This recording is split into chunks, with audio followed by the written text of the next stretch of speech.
Hey YouTube, it's Mike here, and today I'm bringing you guys episode 3 of Old Man to Glory. Now, for the new people, I'm going to explain what Old Man to Glory is. Now, before I do, I just want to explain what the video will be about today. Now, the video, of course, you guys are going to be watching in the background cards that I got throughout my SBCs, rewards, blah, blah, blah, and what I sold. And at the end, during the video, we're going to be watching a gameplay video of me playing versus somebody. Very interesting game. You guys are going to see what's going to happen throughout the game, and throughout the video we're going to be talking about the gameplay. I know a lot of people are complaining about it. Some people are enjoying it, some people are not, and I will also give you my personal opinion, what I think about it, and so on. Now, before we get into that, I just want to show you real quick. As you can see in the background, you guys are watching me. I have 80,000 coins, give or take, and all these auto cards that I sold throughout the week. I did most of the SBCs, not most of the SBCs, but I did a lot of the SBCs with the cards that I had, you know, at the beginning of the year that I opened up $50 worth of packs. At the end, I ended up buying a Summers. Actually, I ended up buying 2 Summers and 2 Printer checks. As you can see, I got them for a little over 14K. The reason why I'm doing this is because I believe that just in case we need these particular informs, they will be informs that I think they will be used in SBCs. If we get certain SBCs next week or in a week or two, whatever it is, that require higher overall informs. So I'm taking a little bit of a risk just to see if I can make some coins, some fast coins, maybe doubling my money on them. Who knows? I'm also going to be using Peter Check in my team that you guys are going to be seeing over here, because we're going to play a rivalry game. And before we actually do play a rivalry game, I wanted to talk a little bit about the division rival points. A lot of people are complaining. I'm actually kind of worried a little bit, because I'm looking at the amount of time people are playing rivalries, and I'm looking at them in Division 5, and I'm having a hard time getting to rank 1 based on the fact that I just have to keep playing and playing and playing and playing, never stopping, because it seems like you need to play a lot of games to have enough points to actually be able to qualify for ranked 1. Now, as you can see, my record is not good this year. I was like, what, 23, 7, and 22, something like that. I was a 50-50 player this year. I am not playing with a major crazy team, but as you can see, I did do the SBC of that Brazilian Costa player. I got nothing out of that pack. Either way, whatever. I got maybe a few players that were worth 1,000 coins, 2,000 coins. That's the max pretty much I got. So at the end, I don't know how much that SBC ended up costing me. Maybe 25K. I guess for 25K for an 86 overall player is definitely worth it in my eyes. I don't know. Could maybe not worth it for you guys, depending. Anyways, so we're getting in the matchup. You guys are going to be watching me play against this particular guy, and you guys are going to probably be saying, wow, I really am bad at this game, because the first, give or take, 50 minutes of this game, I will be struggling to pretty much do anything. Like, I'm just playing bad. But the game's not over, because it's 90 minutes, and actually 92, 93 minutes because the extra time, but you know what I mean. Anyways, so before I get into the video of the gameplay, the complaints and all that, because I will give you guys my personal opinion on what I think so far about the game, if I'm enjoying it, so on and whatever. Anyways, one of the biggest things about this series is that you guys are going to look at it and you say, Old Man to Glory, Mike, you don't look that old. Thank you very much. I'm not that old, but still, I'm still in my 30s, my late 30s actually, and I'm playing this game. And I had a lot of people commenting saying that they're in their 30s, their 40s, and even some told me that they were in their 50s. So the series was based on the fact that I wanted to do something for the older people, but the young people are welcome to watch. It's not because you have to be old to watch the series. Anybody could watch the series. The thing is that I'm older than the majority of the people that play the game, right? A lot of people are in their young 20s. So when the guys in their late 30s, and you know, some people in their 40s and 50s still playing the game, they don't have the same way of seeing the game than the guy that's 21 years old or 16 years old or whatever it is, right? So I wanted to make a series just to show you guys what a late 30-year-old guy, an older man to glory, does for him to reach that higher level of the gameplay. You got to remember that our skill base is very different when you're in your late 30s or 40s or 50s than a guy that's 16, 17 or 20 years old playing the game. You guys have fast reflex. We don't have reflex no more. We're older, so we play the game differently. We may look bad to some of you guys, but at the end of the day, we do play the game because we actually enjoy football, okay? And anyway, So the series was based on the fact that I could do anything I want with my account. I could also buy packs. I could do anything that I feel like doing on the account.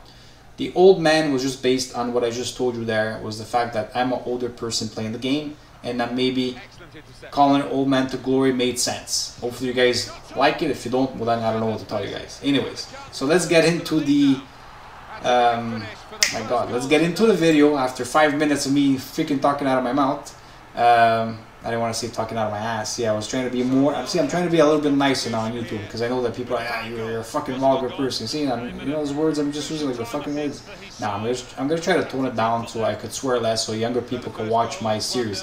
Whenever I will make videos that I will curse or whatever and call certain people out, because you know me, I like to do those videos.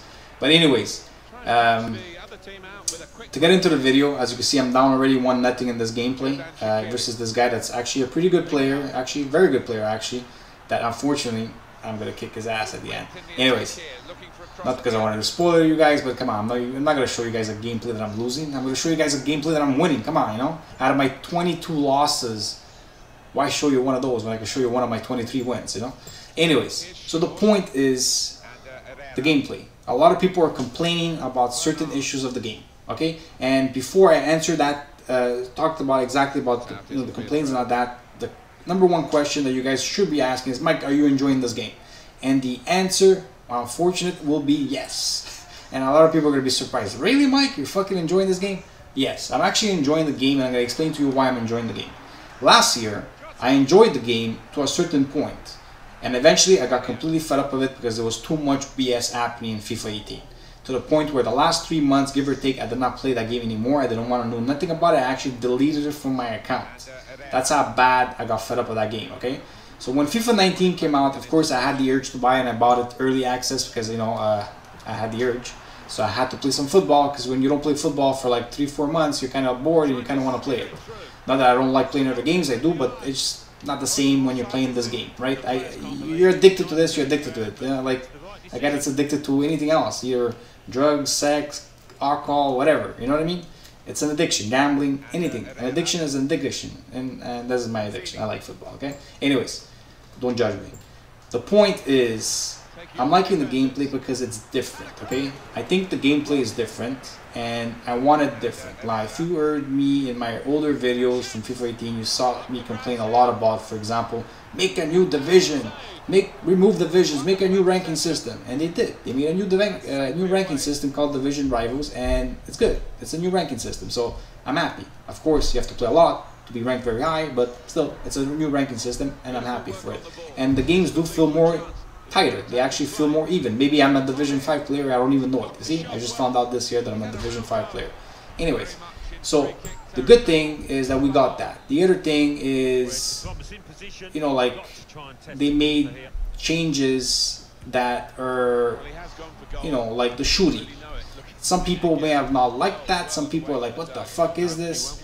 I am not even using it because I can't use it, or I will eventually learn it. The thing is, what's not so bad about this time finishing is that it's something that you could get used to. It's something that you can actually learn and become good at it, okay? And the reason why I'm not complaining about it that much is because you could also turn it off. And the other thing that I'm not complaining about is the fact that since you could, since it's something that you could learn, you could adapt to, it's actually considered skilled, right? So for anything that is more skill based, so gives a bigger gap to the game, from players to players, I'm for it. As you can see, this guy's kicking my ass now, even 2-0. Anyways, let's not talk about that game because he's gonna get his ass kicked to the end. At least I get my ass kicked for 50 minutes now.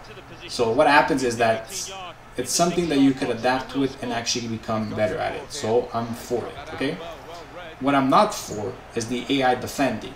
A lot of people complained about this. Kurt was one of them, and it is a big issue. So like I was saying about the AI defending, I think it's just exaggerated. I think it's just too much.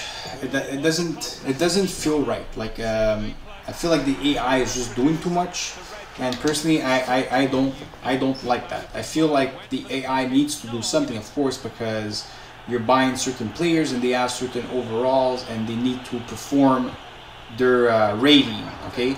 The thing is that the thing is, the assistance is just too high, and a lot of people are complaining about it. And I'm sorry, by the way, if I'm not looking directly at the camera, because I keep looking at myself. I like looking at myself, guys, okay? So you guys, you know it now. I like looking at myself. Anyways, the point is, a lot of people are complaining about it, and I think I'm not liking it. But the thing is, it's actually fixable, because all they gotta do is tone down the defending, the AI defending. And that's what's good about it, is that so far what we're talking about are certain things either you could adapt to or fixable by a little patch, by just toning down certain things. One of the things I don't like is the tackling. I think tackling in this game is completely weird. As you can see, this guy right now is winning 3-1, and 2 out of his goals, I was actually in a good position, and I actually did tackle him, and both times he just went right to my player or whatever. He still had the ball and he still scored. And I feel that a lot of times I'm conceding goals based on the fact that I'm actually doing something right defensively, but I'm getting penalized for it. And that's another thing about AI defending and why it's overpowered, because today, if you actually use your defenders, you're actually putting yourself in a disadvantage, okay? When the game gets to a point when you're actually not, it's better for you not to use your defenders, that's not normal, okay? Because the whole point of a skill gap, like Kurt said in this video, was based on to spread, to make the skill gap bigger, is to actually put manual defending, because that will increase the skill gap of the game, and that is completely correct. The same thing with the time shooting. It is a skill that you could learn, and if you're better than others, well then you have a bigger skill gap. It's something that you could learn and you could become better at it, okay? Same thing when people do skill moves and so on and whatever, you know what I mean? That's what makes a skill gap bigger than between other players, and I'm for those type of things. And this is why I'm for manual defending. Now, I'm not saying that your AI shouldn't do nothing. I'm just saying that your AI shouldn't do as much as you're doing right now, because it's not normal that you would rather have your AI defending than actually yourself defending. You know what I mean? I mean, that's just cheesy for me. Anyways, enough with the AI defending. Like I was in the tackling. Now let's get into pace. Pace is an issue, okay? At first I was very happy. I was like, oh yeah, they turned on the pace. I could finally use a guy with 42 pace. No, I wasn't going to use a guy with 42 pace, but there's certain guys that had like 60 something pace that I would want to use, but I couldn't use because like 60 pace was just not going to do it. But now you can actually use those type of players and say, you know what, I feel good with them. And it's good, because they should feel good, because some of them have high overall ratings and they should be played, right? They should be used by a lot of people. As you can see, now I'm losing 4-1. A lot of people at this point here, whenever you're losing 4-1 at the 50th minute, would pretty much just quit or give up on the game. But I did not quit. I kept my calm. I was actually not even nervous this game, because I felt that I could do something if I started pressuring the guy. And as you can see, at the 45th minute, once the first half was finished, I changed my custom tactics and I put more depth higher. I think I'm number 8 or whatever it was, with constant pressure, and the game will change. The comeback is gonna arrive. It starts here at 4-2, but you know what I mean, it was 4-1, but that was the first goal of the comeback. But the comeback will get there. As you can see, like I said, I already scored the first one. Anyways, so the pace, like I said, I feel like you need to tune it up a little bit and actually make people feel a little bit quicker than what they are right now. I think right now it's a little bit ridiculous, where certain players have a lot of pace, but they feel a little bit too slow, okay? I like the way they feel when they don't have the ball, they're running correctly, but whenever they have the ball, it is a complete shit fest. The game feels completely slow. It's ridiculous, okay? Now, I heard people say that maybe the higher rated players or the icons or whatever actually feel way quicker. It could be, I don't know, I haven't reached there, I don't have the coins to be able to afford those players yet, so I cannot judge based on that. I just know that if my guy has 95 pace and he's running like he's got 40 pace with the ball, that's not normal, okay? I'm not saying he's got to run at 95, but he's got to run faster than 40, okay? So do something that you can make it, in between or something, and makes the game feel a little bit more normal. That's an issue, okay? But I believe it's fixable. Okay, so we spoke about 3 major things that people were complaining about. Other stuff that people complained a little bit about were like the kickoff goals. Yes, I just scored the one before, the 4-2, that was a kickoff goal, you could say. Anyway, I ended up making it 4-3 now, and don't worry, the 4-4 is coming up soon enough, if I remember correctly, maybe in the 70th or 80th minute, I can't remember. Anyways, so far, like I said, those were the major complaints. Of course, like I said, there's other stuff in the game. For example, like the kickoff goals are still there. Oh yeah, I almost forgot the corner glitch. Yes, there's a lot of goals happening right now from a corner. If you do the close corner thing, a lot of the times you're probably gonna end up scoring a goal, or he's gonna end up scoring a goal.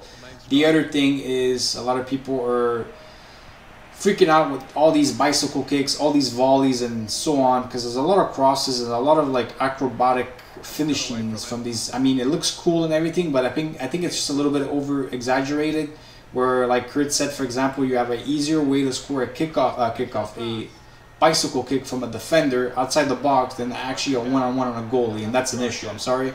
When you're one-on-one on a goalie, 80% of the time you should score. As simple as that. I mean, you're one-on-one. The net's so freaking big. You're a professional soccer player. You should be able to like finish that up. It's simple as that. I mean, having guys do bicycle kicks from outside the box and being able to like put them in the net just doesn't make sense. I mean, especially when they're like guys with like 40 shooting, it just feels not normal, and that's something that they should fix. Anyways, don't want to bore you guys anymore with the gameplay. Those are the complaints. This is what I thought about the game. As you can see, I made it 4-4. That's why you guys should always stick around in the game. Keep calm. If you believe that you can play this game and your opponent is taking advantage of the situation, change something in your custom tactics. Go for the win. Higher your pressure. Put custom pressure on. Put your depth higher on the pitch. Do whatever you have to do to come back in the game. If you're gonna lose 4-1, 1-0, or even 10-0, what's the difference? A loss is a loss. Might as well play offensively. I see a lot of people are, I like to call them sitting ducks. People that play the game completely with no pressure whatsoever. I don't know what the hell you guys are doing, just trying to counterattack. There was one particular game, I think I was beating a guy 4-0, and he was still sitting all the way back trying to counter me.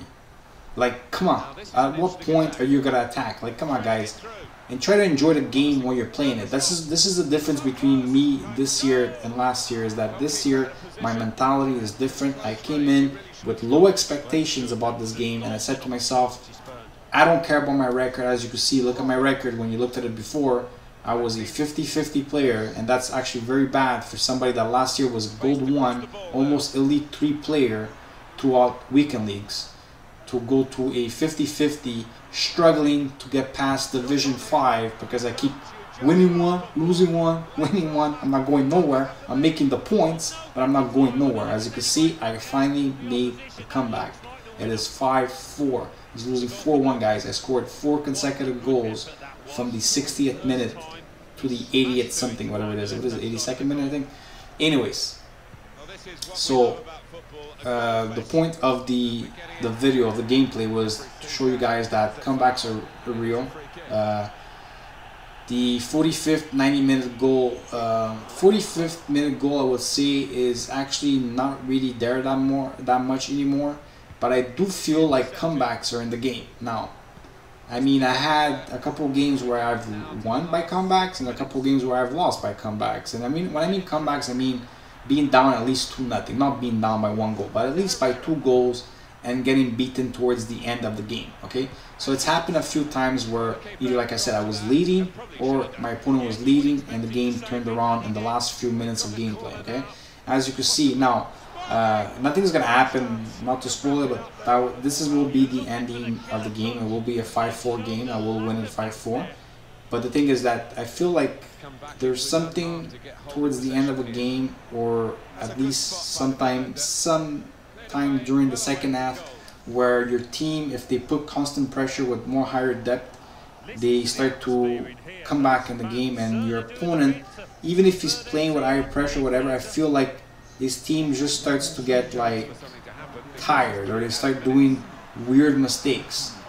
Now we all know this game has a lot of RNG in it, and based on RNG, there's a lot of weird shit that happens throughout the game, and a lot of people complain about that. I had a few messages already by a few people telling me man, this game feels freaking lucky.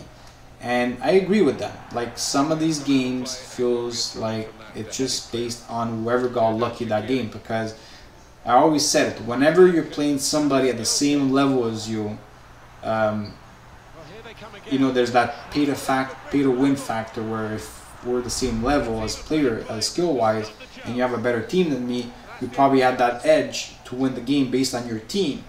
But let's say, for example, you have pretty much the same type of teams, or, you know, like, you know, around, and you guys are in the same skill level. I feel like a lot of these games are a little bit based on luck. I could be wrong, but I know a lot of people feel that way. Anyways, as you can see, I end up winning the game. As you can see, the stats were pretty evened out. And this will be the end of the video. I just want to show you guys that you could come back even when you're losing. Hopefully you guys enjoy this series. If you guys do continue watching it, thank you very much. If you don't, well then, it is what it is. Anyways, I'll see you guys in the next one, and have a good day, guys. Bye-bye.